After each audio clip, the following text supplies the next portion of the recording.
This was quite intense yesterday in Abuja. Meanwhile, President Tinubu's special advisor on information and strategy, Bayo Onanuga, criticized one of Nnamdi Kanu's lawyers for participating in the Free Nnamdi Kanu protest, raising concerns about professional ethics and the principle of sub judice. Onanuga, in a post on X, expressed disappointment over the lawyer's decision to join what he described as a shambolic protest, stating, and I'll pull up Bayo Onanuga's post on X there. He wrote, "I spotted Aloy Ejimako, one of Nnamdi Kanu's lawyers, among the small group of protesters mobilized in Abuja by Omoyele Sowore. I wonder what Mr. Ejimako was thinking when he decided to join this shambolic protest. As a lawyer, he should be aware of the principle of sub judice, particularly in relation to the ongoing treason case before the court, rather than focusing on preparing a strong case. Mr. Ejimako has resorted to extra legal tactics, joining a career anarchist." He describes Sowore as an anarchist. "To influence the process, legal authorities should consider appropriate sanctions for unethical conduct of the bearded lawyer." And of course, you're laughing there, Rufai. Rufai, you're laughing. You're laughing. Yes. I'll give you the opportunity. Yes, he called him an anarchist. Well, in response to Onanuga's comments, Sowore stated that there is no law against a lawyer joining a peaceful protest, and that if Nnamdi Kanu is not released, even senior advocates of Nigeria will join the protest. Let's take a look. The lawyer is a person, and the same right are due to individuals. If they don't release Nnamdi Kanu, yes, senior advocates of Nigeria will join this. Yes. APC, police, doctors will join this protest. Yes. No. Even surgeons, like people who say no get time, nurses, everybody will join. We'll join. We're about to announce another date, and that one will be bigger. It will be the mother of all protests. Exactly. So they have a chance now. You know, when we were saying it, they thought it was a play. They thought it was play a few days ago when we say we are going to shut down this Abuja. Nothing happened in Abuja today. Even the judge that gave the order that we should not do protest asked us to come back today. I heard he did not sit. He did not sit. He couldn't make it to his office. So we are not playing. We are not playing, but we are working to get our protesters, the legally arrested protesters. Yes. All right. He's claiming there's going to be another protest that he describes the mother of all protests, and he has yet to announce the date. But Sowore was on our nightly news program, Primetime, where he confirmed that Nnamdi Kanu's lawyer, Ejimako, and his brother were arrested. Rufai, I know that you want to speak on this, so I'll give you the floor. I mean, the lawyer has been arrested at this moment. Sowore is saying that the prison or the police station or where the lawyer is being kept is like a dungeon. That's what he said on Primetime yesterday. Very sad. And please, that they should be let free. I mean, yes, because they protested. I mean, once you arrest them, you take their filings and everything. Please just let them free. Second, the one I want to laugh about is what name did Mr. Bayo Onanuga called? Sowore. No, there's another. He said something anarchist. He said he's called him an anarchist. No, I want the exact name because I want to laugh very well. Is it persistent anarchist? Was it persistent? Is it persistent anarchist? I want the exact word because that word is really intriguing to me. You know what? I want the exact word. Tell me. In the 90s, when Sowore was protesting at Student University, and Mr. Bayo Onanuga with his paper was supporting Sowore there because the protests, they were all together. Sowore was not an anarchist then. No. When they were all together, didn't Sowore come out recently to say that even Mr. Bayo Onanuga played a fundamental role by supporting the career anarchists? So when they were protesting against June 12th, that Mr. Bayo Onanuga was part of against the military, Sowore was not a career anarchist then because the protest supported them. The likes of Mr. Bayo Onanuga giving Sowore coverage in his paper then, he was not a career anarchist then.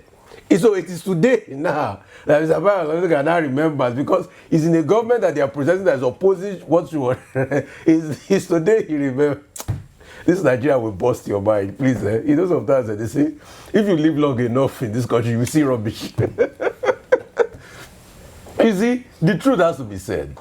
When interest does not align, these are the things. These are people I respect so much. Mr. Bayo Onanuga. You know why I respect this man? He had so much fundamentals then. He was told to come and apologize for something. about a story or something. He said never.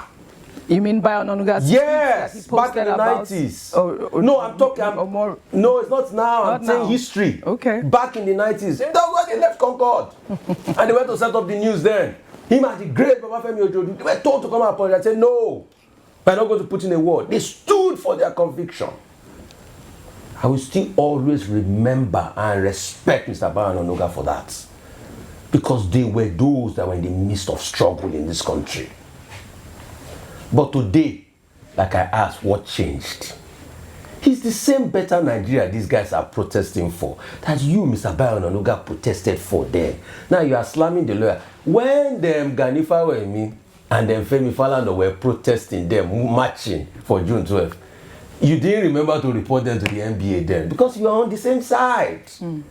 Now that it has changed now, you say the lawyers, the Jimako and the likes are sub judice. Oh, let's go into the itinerary of sub judice. You know how many matters that are sub judice that people prognosing? All we are calling for is sanity in this process. I have not said everything Nnamdi Kanu did was right, but I'm calling for fairness. A court of appeal, I said, leave this man. Even the Supreme Court judgment to overturn all of this. There was one dissenting judge. Igbo leaders went to President Buhari, asked for political solution. And we are hearing dragging of this case, dilly-dally, here and there. And people come out to protest because it's a national matter. And we are casting aspersions on them.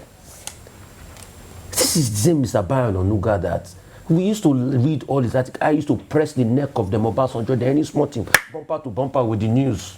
Yes. But what changed? That's what we ask. All right. I mean, so if you live long enough in this country, you will see a lot too. Speaking about the protest, we also saw pockets of protests in southeast states. However, major streets in Enugu were deserted on Monday as many residents opted to stay off the streets in solidarity with the ongoing demonstrations. Government offices were open, but activities were minimal, while commercial banks, schools, shops and malls remained closed with no movement of commercial vehicles. The protests, coincidence with the 5th anniversary of NSAS demonstrations, added symbolic weight to the day, highlighting ongoing tensions around detention, justice, and citizens' rights to peaceful assembly in Lagos. The executive director of Enough is Enough Nigeria, Yemi Adamalekun, was stopped and assaulted by security officers while attempting to lay flowers in honor of the victims of the 2020 NSAS protests. The incident has sparked widespread condemnation on social media. A video shared by News Central TV showed Ademalekun being confronted by security personnel who prevented her from performing the symbolic act at the memorial site. Let's take a look. We will take us down and build our land in faith to defend what is ours. Here we are as a people with Madam, you better stop that. You better stop me. You better stop me. Who allowed you to come and do that here? Leave my phone. Oh, yeah, keep moving. Keep moving. Keep moving. Where freedom reigns and truth prevails, our land where there's hope for us all. Was completely unacceptable. The Lekki Tollgate has become a symbol site for remembrance of the NSAS victims, where Nigerians annually commemorate those who reportedly lost their lives during the October 2020 protests. This incident raises questions about the right to peaceful remembrance and freedom of expression in public spaces. I'll take some reactions on X. This person actually posted on Instagram, stating, "It's painful to watch this. She only came to pay respect, yet she was treated like an enemy. When will we learn that power should serve the people, not crush them. They fear remembrance because truth exposes guilt.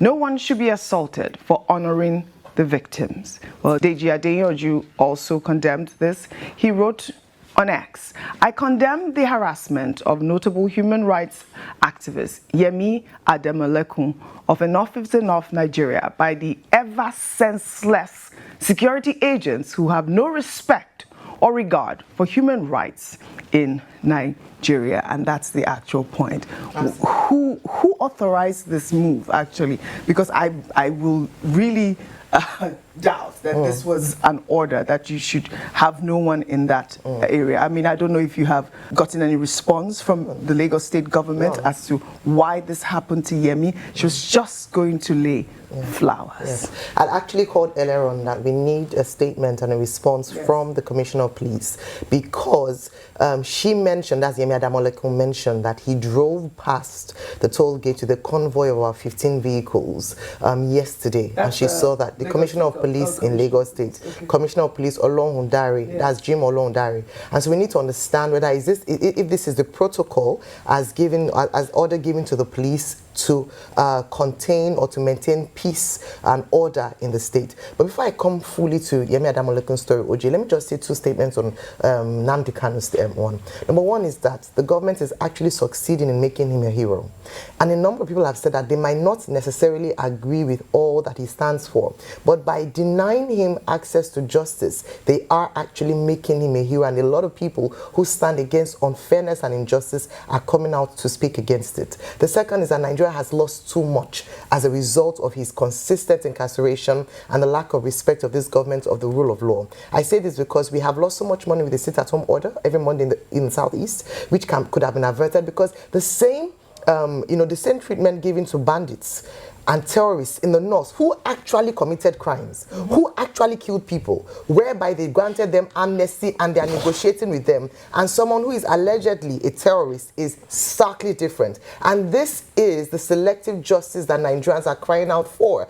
What I want to just say as a sound of warning is that let us not let this thing get out of hand. We've seen the day of protest. It means that the people are not backing down. There's only as much as you can push people back against the wall, but let the government do right and obey court orders with regards to Nnamdi Kanu. This cry has gone on for too long. Now let's move on to what happened yesterday at the toll gate. I said earlier, when we were speaking privately, about the fact that I believe that the police is actually misunderstanding their role in society in terms of protecting lives and property, because it feels as if their brief is to protect the lives and property of a few, or the government, as it were. So it's now the police and the government against the people. Whereas the duties are set out in the Constitution means protection of lives and property of Nigerians. But what we see is that there's this antagonism against the people of Nigeria, especially when there's peaceful protests. What could one woman have done that about 3 or 4 man-o-war operatives came to, two of them accosted her? Then she said that whilst they were doing this, 4 armed policemen approached her, and then 2 of them were asked to escort her and the lady that was taking the picture off the grounds. We can see the video there. And the highlight of this is that what one of them said to her, a female policewoman who was there, according to what she said, is that they said, "Are you not enjoying the peace as you have it now?" And then you ask the question, what kind of peace are we talking about? Peace of the graveyard. Peace of the graveyard, where peace means that the people are silenced and we are like robots, according to what the government says, and you deprive the people of their constitutional guaranteed right to peaceful protest. Is that the peace that Nigeria or this administration wants, where the people's voices are silenced? That's not the peace that we are looking for. And so when they keep saying, oh, let's keep peaceful, what is the definition of peace? She had a right to go there to lay wreath. She was not even protesting peacefully, because she said a number of people that were called to come out to protest were afraid. This is what we have done to the Nigerian youths. We have caused them to be afraid, to stay back, and gradually silencing their voices. Is this the legacy of this administration? This Democrat that has been praised for his play and his role in the democracy that we enjoy today, now depriving young people today of the same rights that he enjoyed. And I'm talking about the Tinubu administration now. So I just want to say that, number one, the police has to rethink its strategy in how it manages its affairs with civilians, civilians as well, how it manages its affairs, and the right to peaceful protest. Then this thing around, once you see people gather, they are jittery. Why? Yeah. As long as they are not violent, no need to use tear gas, no need to fire bullets, even though the police spokesman came out to say that, oh, they didn't fire, but we heard the gunshots. Yeah. And so what we are asking for is that let the police do right. We've asked for police reform, let there be an actual reform, and let the people feel protected by the police, and not as if the police is taking sides with the government against the Nigerian people. Well said, Ayo. Well said.